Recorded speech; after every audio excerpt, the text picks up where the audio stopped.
I was born in China in 1942. In 1946, my parents, older sister Betty and I arrived in Brooklyn. One day later, Betty and I were enrolled in public school number 8. My mother did not waste any time in terms of getting us in school. I spoke no English. Betty could say, "Lucky Strike, shut up." The principal let her skip 2 grades and made me do kindergarten twice. There was no ESL in those days. In 1993, Bennett, my husband, was invited to the White House. He wore pink socks, sandals, and a suit. This was Clinton's first year in office, and he decided to have a White House collection of art. And so he invited about 60 people, and we sent in a piece, not terribly like, sort of like that. So I said to Bennett, "Okay, we're going to the White House. You're going to have to wear a suit." He says, "I don't care where I'm going, I'm not wearing a suit." I said, "It's the White House, you can't go looking like the artist thing again, a suit." He goes, "No, I'm not going to wear a suit, I don't care where I'm going." Then I said the magic words, "My mother. My mother's going to want to see you in a picture with the Clintons in a suit. What's that around her neck?" And I said, "Well, they were blinking Christmas tree lights." And she says, "I cannot believe that our First Lady showed up in public wearing blinking Christmas tree lights." Now that was 1993. We had been in this country since 1946. That was the first time my mother referred to the people in the White House as "our." Okay, so you may make these trips, cultural journeys, but it doesn't mean that your head, your heart, your guts, let alone your language, makes the trips at the same time. So this started me thinking about my mother's Americanization, and the fact that she made those cultural journeys several times every day. It never occurred to my mother that anybody could look down on Chinese. After all, we've been around for a few thousand years. She never used the word racist. And yet, on the other hand, when she became a U.S. citizen, she proudly stood in line in the rain to cast her first vote. So I immortalized that whole idea in a t-shirt, because every time you have a good idea, you have to make a t-shirt. So the front says, "The Empress." Hers said, "The Dowager Empress." The front says, "Not just another immigrant." Okay. So now I started really thinking about how to be a good American. And I decided that the best way to Americanize is to act more like an immigrant. And do it by the chopsticks fork principle. What's that? It's the idea that you look at the ordinary events. Dining, chopsticks fork. First day at school, birthday parties, elevator behavior, bathroom etiquette. Look at the ordinary events to see or understand the culturally extraordinary. Why an immigrant? Or it could be a traveler. A good traveler, a good immigrant, is observant and appreciates that this is an opportunity to be a member of the so-called minority and to try to communicate in a language or style you were not born into, okay? In other words, you have to suspend your judgment until you figure out what in the world is going on, okay? So I'm going to basically explain this some more by stereotyping the whole world into 2 categories. And I'm going to do this because we all probably started out stereotypically. Our mothers and grandmothers said things like, "Chinese do it like this, they never do it that way." Or, "Irish have to do it this way. No, blacks would never be caught dead." They stereotyped our cultures. Based on what? Knowledge of 200 or 300 people. However, we don't have to stay there in that stereotypical mode. We take our education, our experience, and then we learn to add the ifs, ands, and buts, and make it more into a functional generalization. Okay? So, but let me start with the stereotypical. This is the modern North American world. It could be in Beijing, it could be in New York City, it could be in Tokyo. But this is the modern mindset. Every major institution creates a pyramidal universe where there's room for only one at the top. Theologically, it could be God, Yahweh, Allah, and the grains of sand at the bottom, or the people at the bottom.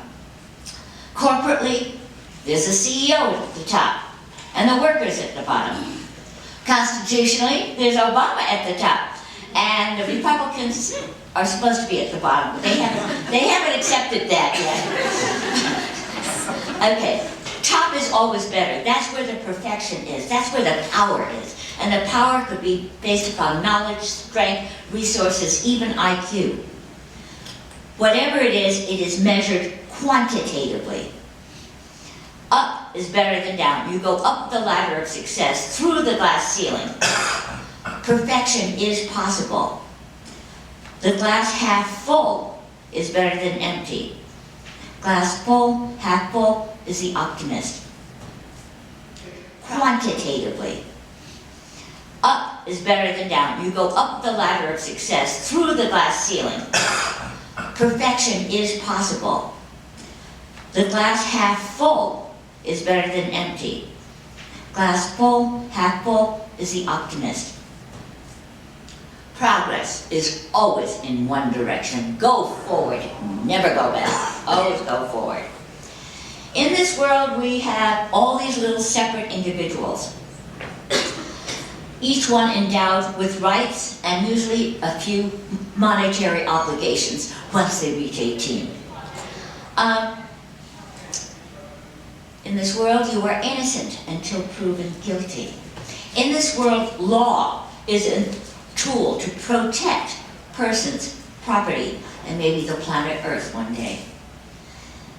In this world, you do not have to connect with anybody except by choice. You could do it by signing a contract or getting married and saying, I do. You are free to choose who you relate to. You can divorce your parents, you can give away your children. You don't have to relate. When my son and his family live in Shanghai, and my little granddaughter Audrey was going to Montessori school when I first visited, and since she was going to school. Anyway, Montessori school is the same the world over. It's a wonderful beginning of education. So I watched her at school through the one-way mirror. I went back to the apartment. After school, she comes back to the apartment, takes off her jacket, and drops it on the floor. I said, not acceptable. Pick it up, hang it up. Starts to cry. And then the IE immediately runs out of the kitchen to make her stop crying. Because her job depends, in her view, to not ever let the children cry. And of course now they know that, so they use it all the time. So I told her, go back, go away. I looked at Audrey and I said, you know, Audrey, in America we have free choice. You want to cry, go right ahead. In America, I have free choice. I don't have to listen to you. If you choose to stop crying, and if you choose to pick up the jacket and hang it up, and if you choose to come into my room and play, fine. Stop crying.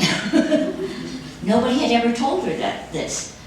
Her whole life had been a different kind of idea of who she was. Okay, in this world you have Freud, you have psychology, you have an ego, a superego, an id, a conscious and a subconscious. So in this universe it is possible that you're the last one to know who you are.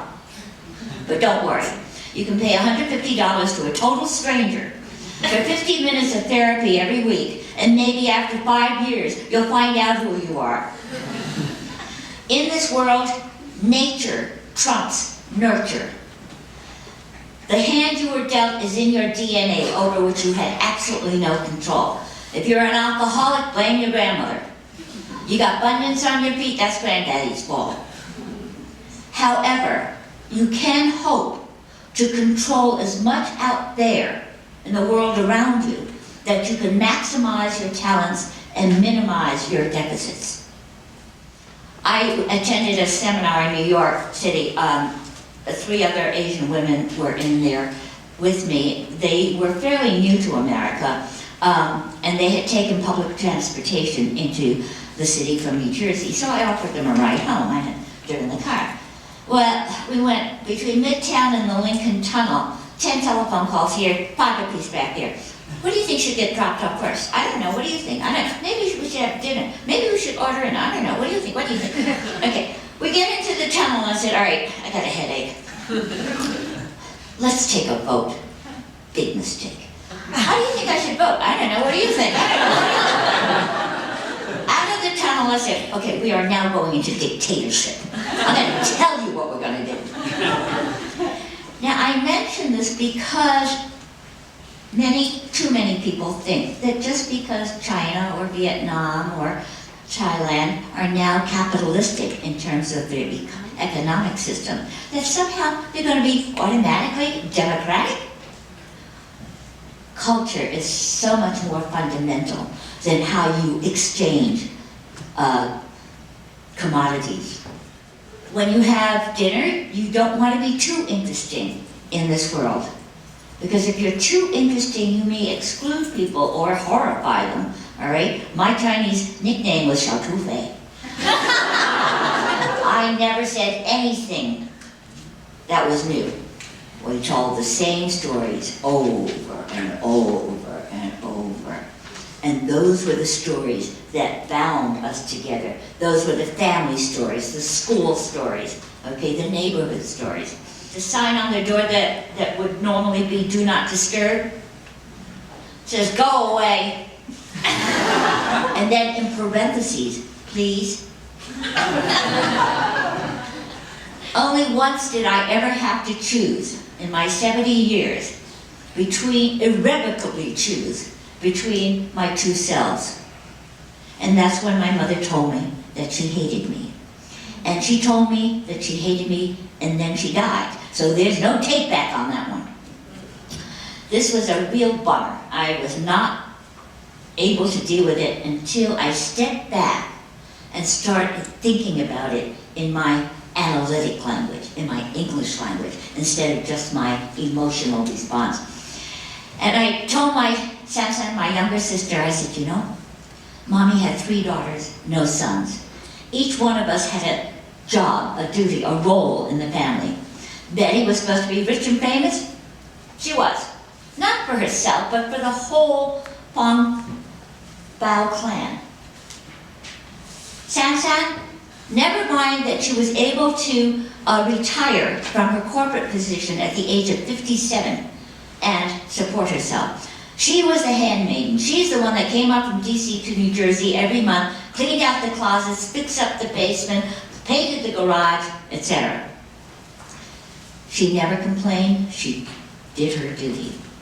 I was to be the scholar. Every Chinese family needs a scholar. I was supposed to get my PhD and teach somewhere my mother had heard of. I did not do either one, but I never confessed any guilt. I was pleased with the choices I made and the life I was living. So I did not confess guilt. I did not indicate that I wanted only to be in that web. So I said to Sansa, you know, when Mommy was in her web mode, she did hate me because I didn't do what I was supposed to do for the sake of everybody. And you did. She loved you. But when she was in her American mode, she respected me, and she did not respect you. You were such a wimp. But it wasn't personal. She didn't cut me out of the will, as many Americans would do if their children totally disappointed them.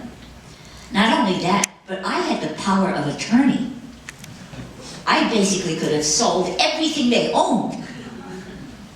But I didn't, of course. I took care of her until the day she died. So it's very different when I say in the extreme, not personal or personal. It's very fundamental.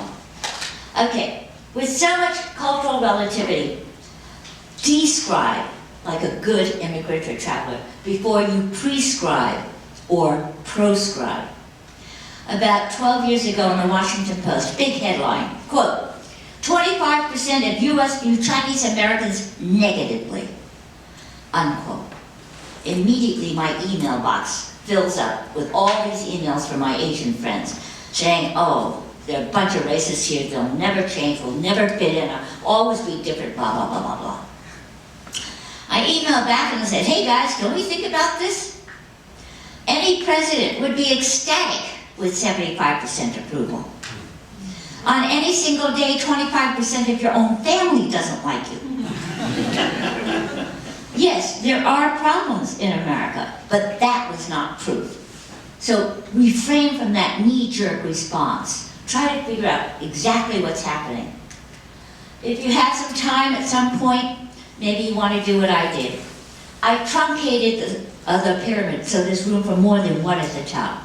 And then I found out and thought about all my different webs and what made them inclusive or exclusive. And then I tried to figure out, how do I connect them, if at all? Is it through humor, through knowledge, through position, through money? Okay? You can find out something about yourself, but keep one thing in mind. Jealousy. At one point my mother said to me, you're more a bean than a bow. Okay? Or the idea that if you're against the war, you must be against the soldiers. Webs can be jealous that you have more than one. Okay, so let's oops, where is it? Throw out the melting pot. This is a metaphor about being at least bicultural. Do you see the duck? See the rabbit? Fish? Balloon owl? Pluck daisy? Something obscene? The human brain is amazing. It can look at one set of circumstances or one drawing and see many human situations or many objects.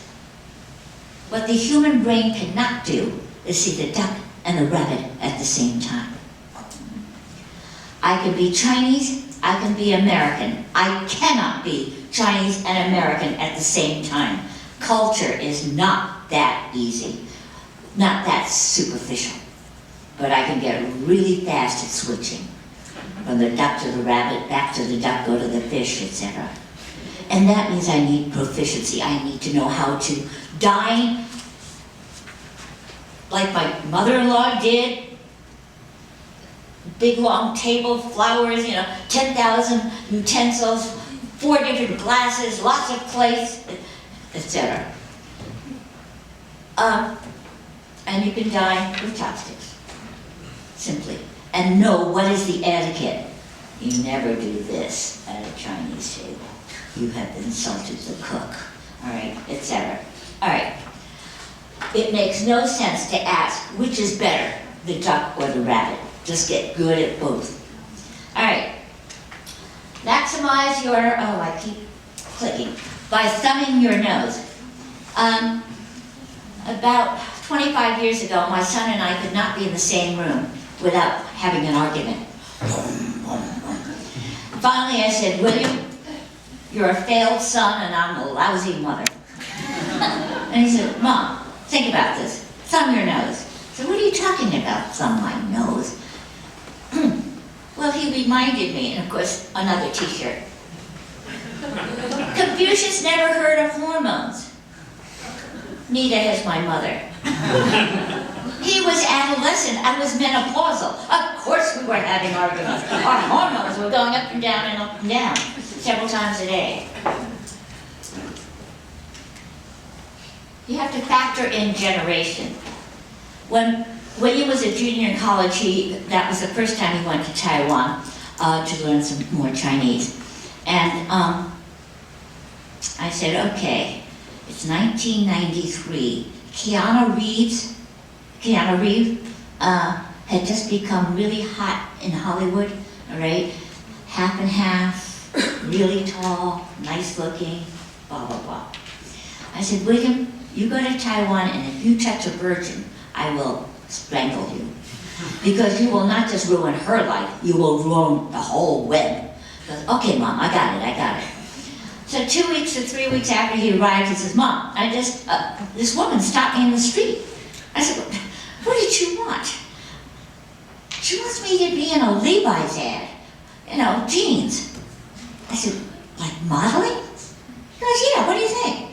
I said, all right, if you want to do it, go ahead. But just get really, really suspicious if she asks you to take off all your clothes.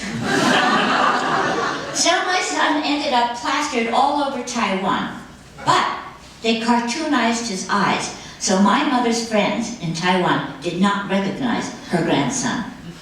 Unfortunately, the second picture came out.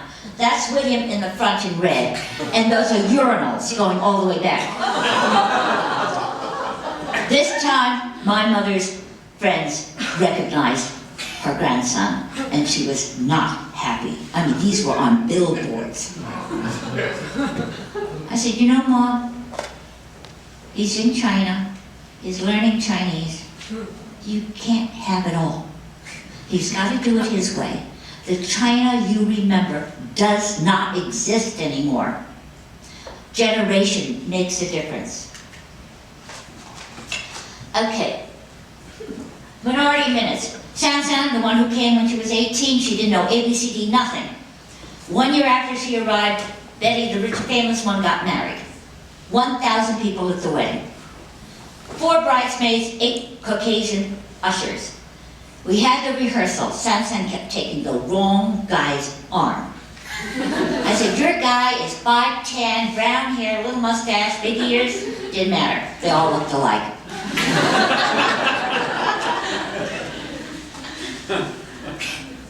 She had not had a huge amount of time to recognize what was different about one Caucasian face and another. She had gone from ABCD to Mark Twain, okay?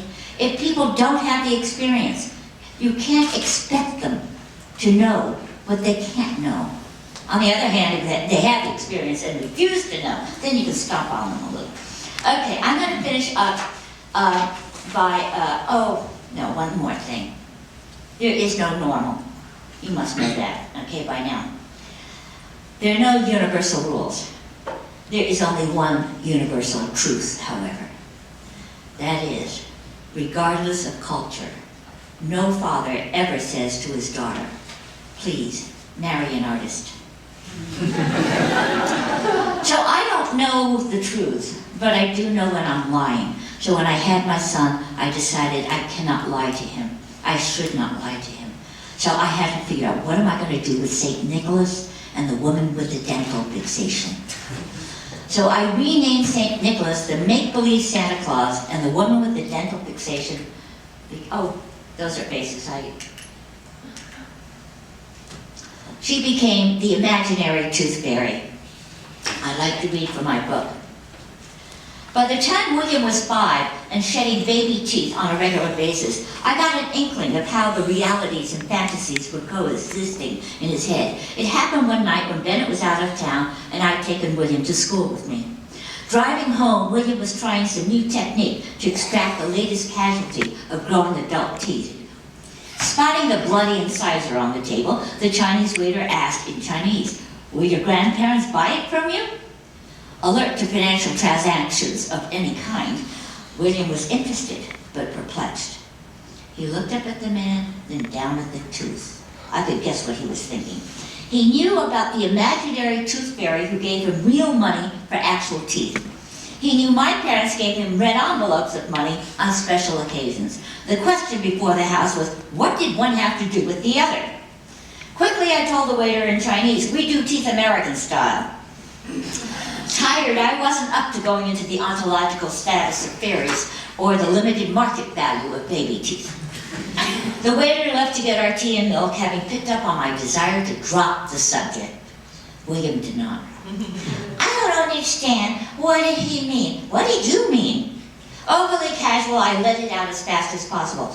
In China, children get money from their grandparents. In America, they get it from the imaginary tooth fairy. His neck extended like a turtle, so his eyes could see my face clearly. His words were slow and deliberate. Who is the imaginary tooth fairy? Meeting him halfway so he could watch me even more closely, I said, who do you think it is?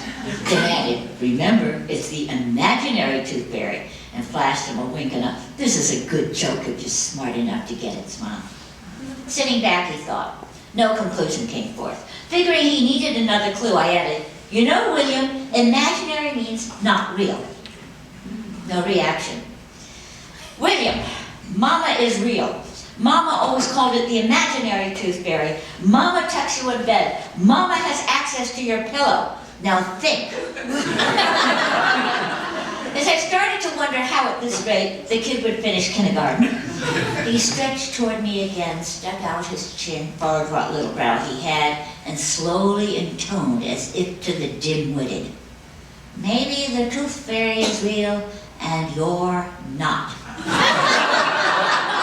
A split second later, he gave me a blink of, this is a good joke if you're smart enough to get it. Later, finished eating, while waiting for me, he carefully cleaned the tooth. Holding it toward me, he said slowly, uncertain of his own wish, do you want it now? No, William. Gently, I suggested, why don't you put it under your pillow tonight? Pleased with my answer, he once again focused on the tooth. Turning it round and round with his little fingers, he said to it in a voice I could hear, Santa Claus may not exist, but he's real to me. Even more gently, I said, yes, William, that'll be fine. Children all over the world can have multiple realities, multiple fantasies, and multiple cultures. But if from the time they are this big, you ask them questions like, what's your favorite color? Who's your best friend? Who's the nicest teacher? Which is the greatest game? You get them habituated into thinking that they must choose no matter how irrelevant the question is. And then later, somehow, we expect them to be multicultural? Very hard. Okay. I don't want to over-romanticize traditional cultures for a couple of reasons. One is that traditional cultures require traditional women. And secondly, traditional cultures require more time than modern life can afford sometimes.